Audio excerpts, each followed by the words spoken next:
There is a noticeable calm surrounding Harry right now, and that calm is not accidental. It feels deliberate, measured, and deeply intentional. In an environment where every movement is magnified, every silence interpreted, and every appearance dissected, choosing restraint becomes its own statement. What we are witnessing is not withdrawal, and it is certainly not defeat. It is something far more revealing, a conscious decision to stop feeding conflict and start signaling readiness for peace. For a long time, public discussion around Harry was dominated by tension, reaction, and emotional intensity. That chapter appears to be closing. The recent shift in his public posture suggests someone who is no longer interested in relitigating old grievances. Instead, he appears focused on purpose, service, and stability. That shift alone speaks volumes. People who want to prolong conflict tend to stay loud. People who want resolution tend to quiet down. Harry has chosen the latter. Observers have noted that he seems tired of prolonged estrangement. Not angry tired, but emotionally exhausted. The kind of exhaustion that comes from carrying unresolved history for too long.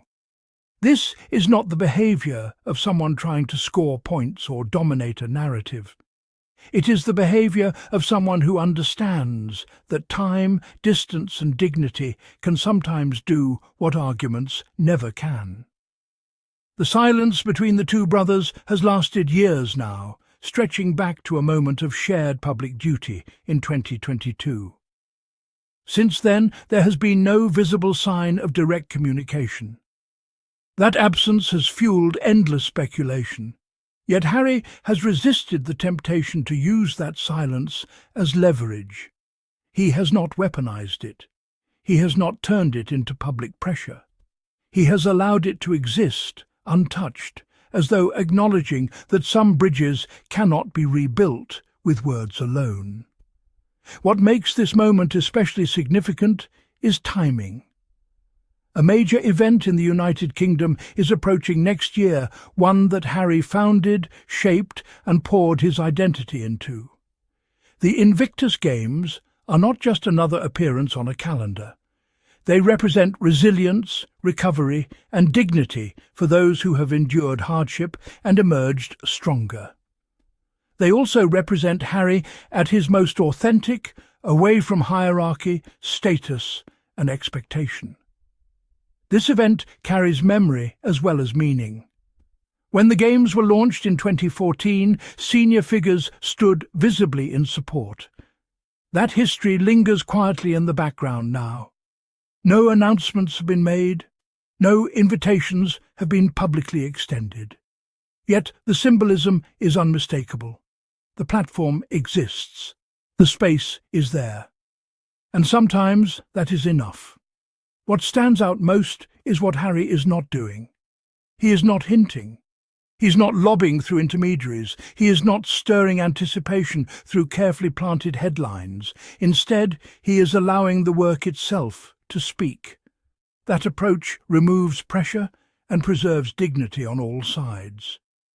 It says, without saying anything at all, that reconciliation does not need an audience to be real.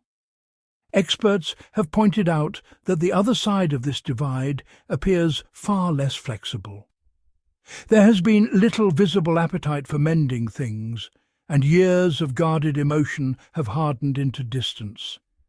Yet even that does not seem to provoke Harry into escalation. He appears to understand that reconciliation cannot be demanded. It can only be offered patiently and without conditions. One respected commentator described Harry's recent posture as raising a white flag. That phrase deserves careful attention. A white flag does not erase history. It does not deny hurt or invalidate experience. It simply signals a willingness to stop fighting. It says, "I am ready for peace if you are." That is a powerful message, especially when delivered without spectacle. Harry's actions suggest maturity born from lived experience. Growth often looks quieter than people expect. It does not announce itself. It does not seek validation. It simply changes behavior. Where there was once urgency, there is now patience. Where there was once explanation, there is now acceptance. That kind of transformation does not happen overnight, and it rarely happens without deep reflection. The Invictus Games provide a unique opportunity precisely because they are not about personal disputes. They are about collective strength and shared humanity. Attendance would not require statements or explanations. Presence alone would communicate more than any press release ever could. It would be a moment defined by purpose rather than past pain. What makes Harry's approach especially compelling is the absence of ego. Pride demands apologies. Pride insists on being right. Pride keeps score. None of that is visible here. Instead, we see someone willing to extend goodwill without guarantees, to create space without expectations, and to accept whatever outcome follows with grace. This matters not just on a personal level, but on a broader one. Unresolved estrangement weighs heavily on leadership, focus, and long-term vision. Conflict, when left unaddressed, becomes baggage. It drains energy and clouds priorities.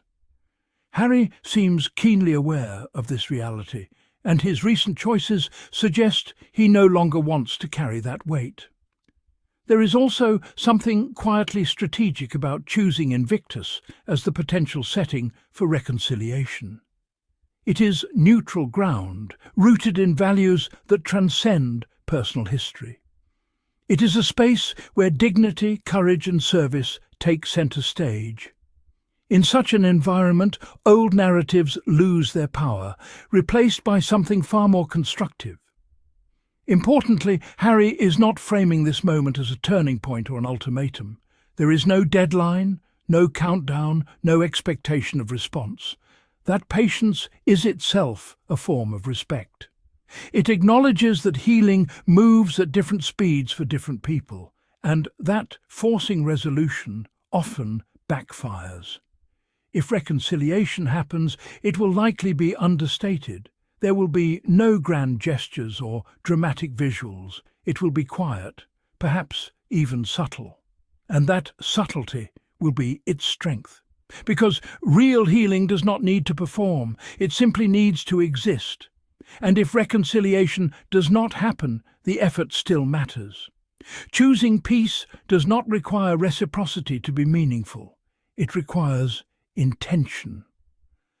By stepping back from confrontation and focusing on service, Harry has already changed the tone of the conversation. That alone is significant. What we are seeing now is not a man running from the past, but one who has learned how to live beyond it. He is no longer defined by conflict. He is defined by purpose. And that distinction changes everything. In a world that rewards outrage and amplifies division, choosing calm is a radical act. Choosing patience is an act of courage. Choosing to extend peace without knowing how it will be received requires strength that cannot be faked. Harry's recent moves suggest that he understands this deeply. He is no longer interested in winning arguments. He is interested in building something sustainable, meaningful and forward-looking. That perspective does not erase history, but it does prevent history from dictating the future. As the UK event approaches, speculation will continue. Headlines will swirl, opinions will clash. But beneath all of that noise, one truth remains steady. Harry has opened a door without pushing anyone through it. He has created space without demanding it be filled. That is not weakness. That is leadership in its quietest form. And sometimes the most powerful statement a person can make is simply choosing peace and waiting.